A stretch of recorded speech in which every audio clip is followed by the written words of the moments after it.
Recibí un mensaje de texto de mi mejor amigo, pero él había muerto hace 3 años. Mi nombre es Adrián y siempre he sido alguien práctico, de esos que necesitan pruebas y hechos antes de creer en algo. Soy contador, tengo una vida tranquila, sin grandes sobresaltos. Pero hay algo que no puedo ignorar, lo que pasó con David, mi mejor amigo desde la infancia. David y yo crecimos juntos. Nos conocimos en la secundaria, y desde entonces fuimos inseparables. Él era el tipo de persona que siempre encontraba algo emocionante en la rutina más aburrida. Era carismático, intrépido, y donde yo veía límites, él veía oportunidades. Pero toda esa energía desapareció una noche, hace 3 años, cuando recibió un disparo durante un robo. Fue un golpe devastador. Perdí a alguien que era como un hermano para mí, y me costó meses aceptar que ya no estaba. Después de su muerte, me costó dejar de pensar en él.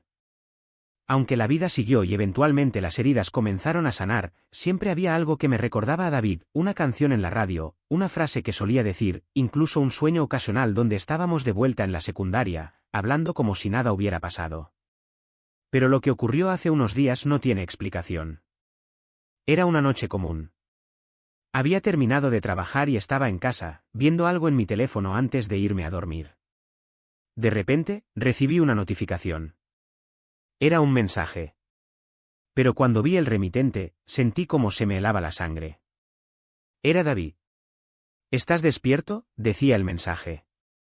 Al principio pensé que era una broma pesada. Alguien debía haber conseguido su número o hackeado su cuenta, aunque ni siquiera sabía si eso era posible. Pero lo más extraño era que el número era el mismo. Era su número, el que yo tenía guardado en mi teléfono desde hacía años, el que había intentado llamar la noche en que murió. Me quedé mirando la pantalla, sin saber qué hacer. Mi corazón latía con fuerza, y no podía apartar los ojos del mensaje. Algo en mi interior me decía que no respondiera, que simplemente lo ignorara, pero otra parte de mí, más curiosa, más desesperada, necesitaba saber qué estaba pasando. Decidí contestar. ¿Quién eres?, escribí. Esto no es gracioso. 1 minuto después, recibí una respuesta. Soy yo. Debe. Necesito que hablemos. Sentí un escalofrío recorrerme de pies a cabeza. Quería creer que alguien estaba jugando conmigo, pero había algo en esas palabras, algo que me resultaba extrañamente familiar. Era como si pudiera oír su voz diciendo esas mismas frases. Ese fue el momento en que todo cambió. Después de recibir ese mensaje, no pude dormir. Me quedé sentado en la cama, con el teléfono en las manos, debatiéndome entre bloquear el número o seguir adelante con esta locura. Pero la curiosidad me ganó. Siempre me había considerado alguien lógico, pero esto era diferente. Había algo en ese mensaje que me hizo dudar, algo que sentí en el fondo de mi pecho. Finalmente, decidí escribirle de nuevo. Si realmente eres David, dime algo que solo él y yo sepamos. Pasaron unos segundos, pero se sintieron como una eternidad. Cuando llegó la respuesta, casi dejé caer el teléfono. ¿Te acuerdas del verano en la cabaña de mis abuelos? La ventana rota. Dijimos que fue un pájaro. Mi mente comenzó a girar. Esa historia era algo que solo David y yo conocíamos. Cuando teníamos 15 años, rompimos una ventana jugando con una pelota. Su abuelo nos hizo prometer que nunca lo volveríamos a hacer, pero David, siempre rápido para inventar excusas, culpó a un cuervo furioso. Nadie más estaba ahí. Nadie más podía saberlo. Mi corazón latía tan rápido que pensé que iba a salirse de mi pecho. Esto no puede ser real, pensé. Mis dedos temblaban mientras escribía. ¿Cómo es posible que me estés escribiendo? Tú estás muerto. La respuesta llegó en segundos. Lo sé. Pero necesito tu ayuda. Algo quedó incompleto, y tú eres el único que puede arreglarlo. Sentí un escalofrío recorrer mi espalda. Todo en mí gritaba que esto no era normal, que debía cortar esa conversación, apagar el teléfono, y olvidarme de todo. Pero algo en esas palabras, en la forma en la que estaban escritas, me hizo seguir adelante. Era como si estuviera hablando con el David que conocí, con mi amigo de toda la vida. ¿Qué necesitas?, escribí finalmente, casi sin pensar. Esta vez, tardó más en responder. Cuando el mensaje llegó, me dejó completamente desconcertado. Ve al lugar donde nos despedimos por última vez. Hay algo allí que debes encontrar. Las palabras me golpearon como un tren. El lugar donde nos despedimos por última vez, el callejón detrás del bar donde había ocurrido el robo, donde lo vi caer al suelo. No había vuelto a ese lugar desde aquella noche, y la idea de hacerlo ahora me hacía sentir un peso en el pecho. Intenté responder, pero antes de que pudiera escribir algo, llegó otro mensaje. No tienes que hacerlo esta noche, pero ve pronto. Es importante. Y luego, como si todo hubiera sido un sueño, el número desapareció. Busqué en mi lista de mensajes, pero ya no estaba allí. No había rastro de la conversación. Era como si nunca hubiera existido. Esa noche, apenas dormí. Mi mente estaba llena de preguntas, y mi pecho, de un peso que no podía ignorar. ¿Qué quería decir con algo quedó incompleto? ¿Por qué debía ir al lugar donde había ocurrido todo? Y lo más importante, ¿era realmente David? Lo único que sabía con certeza era que no podría ignorarlo. Al día siguiente, tomé las llaves de mi auto y decidí ir al callejón, aunque mi cuerpo entero me gritara que no lo hiciera. No estaba preparado para lo que encontraría allí. Conduje hasta el callejón al anochecer. Era el mismo lugar donde la vida de David se apagó 3 años atrás. Aunque había pasado tiempo, todo seguía igual. Las paredes grises llenas de grafiti, el olor a humedad y basura, y ese silencio inquietante que parecía apoderarse del ambiente. Apenas estacioné el auto, sentí un nudo en el estómago. Cada paso que daba hacia ese lugar me hacía revivir aquella noche. Esa noche, lo vi todo. Habíamos salido del bar después de unas cervezas. David estaba de buen humor, riéndose como siempre, cuando de repente aparecieron 2 hombres armados. Todo pasó tan rápido. Me paralicé, incapaz de moverme o reaccionar, mientras David intentaba razonar con ellos. No lo escucharon. Un disparo bastó para que se desplomara en el suelo. Nunca olvidaré la expresión de su rostro, ni cómo su sangre tiñó el pavimento. Nunca pude dejar de culparme por no hacer nada. Y ahora estaba de vuelta allí, enfrentándome a ese lugar maldito. No sabía qué buscar, pero comencé a inspeccionar cada rincón. La luz del poste parpadeaba, dándole al callejón un aspecto aún más sombrío. Mi respiración estaba agitada, y cada sonido me hacía girar la cabeza, como si alguien estuviera detrás de mí. Pero estaba solo. Después de unos minutos, noté algo extraño.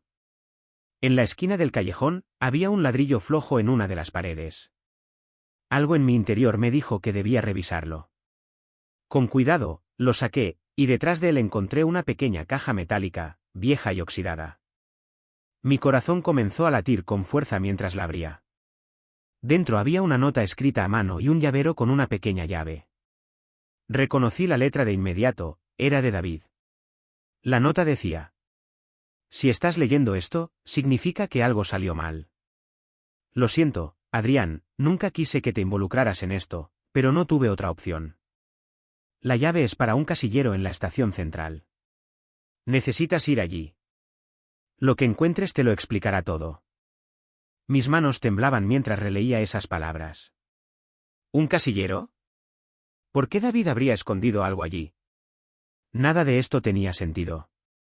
Pero también me di cuenta de algo que me heló la sangre. David sabía que algo podía salir mal. ¿Había planeado esto de alguna manera? ¿Sabía que su vida corría peligro?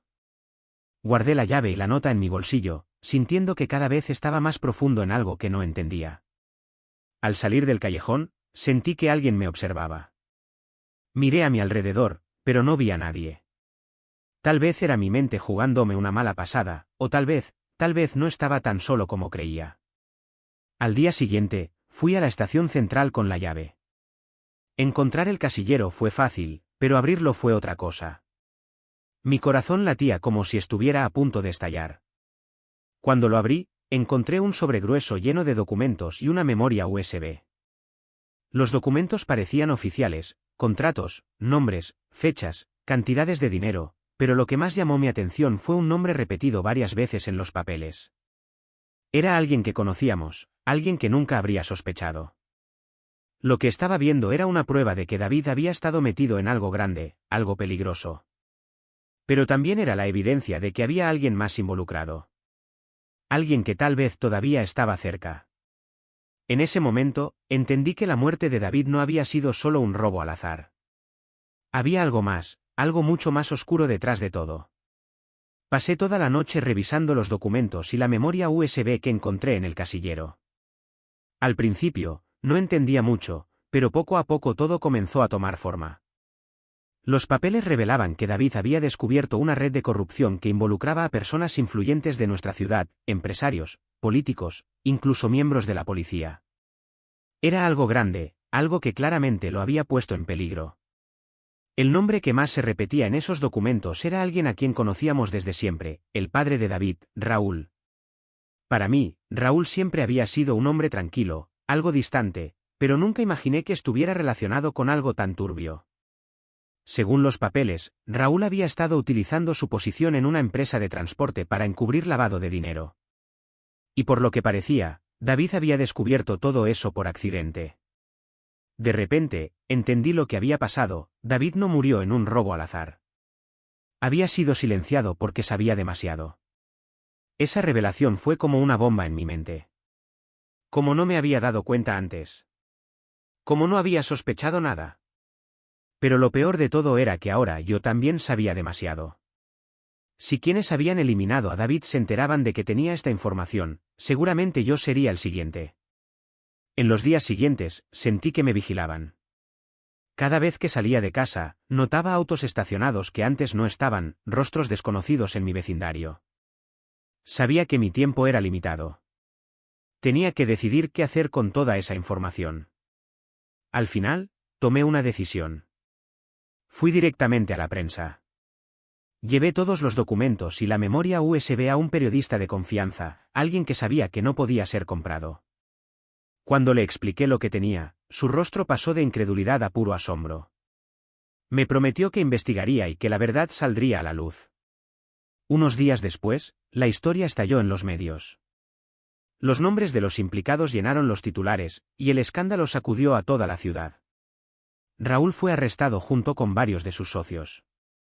El asesinato de David dejó de ser visto como un simple robo y se reabrió el caso, esta vez con un enfoque más claro: habían matado a un hombre inocente para proteger sus secretos. Aunque sentí un pequeño alivio al ver que la verdad comenzaba a salir a la luz, sabía que mi vida nunca volvería a ser la misma. Había hecho lo correcto, pero a un precio. Todavía me sentía vigilado, todavía tenía miedo. Pero al menos, el nombre de David ya no estaba manchado por la mentira. Ahora todos sabían quién era realmente, alguien que había tenido el valor de enfrentar a quienes abusaban de su poder. La moraleja de todo esto es simple: la verdad puede ser un peso enorme, pero también es la única forma de hacer justicia. David murió porque tuvo el coraje de enfrentarse a algo más grande que él, y aunque ya no está aquí, su lucha no fue en vano. Por más oscura que sea una sombra, siempre habrá alguien dispuesto a encender una luz. Y aunque sigo sintiendo su ausencia cada día, sé que hice lo que él habría querido. Porque algunos vínculos, incluso en la muerte, nunca se rompen.